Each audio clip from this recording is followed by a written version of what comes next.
In this video, I am going to show you how you can quick hide application on your cell phone. What we are going to do is our Play Store application, and we can search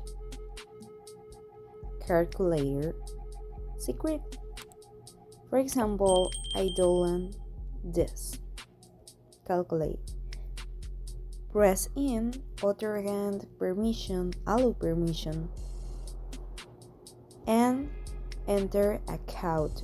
For example, this.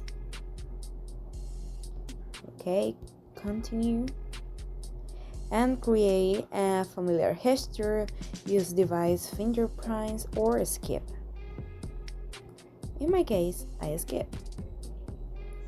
We can see ads and hide application.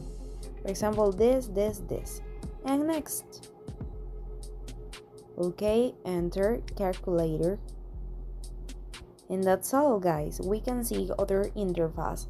It's very quick and easy and useful. Thanks for watching. Don't forget to comment us.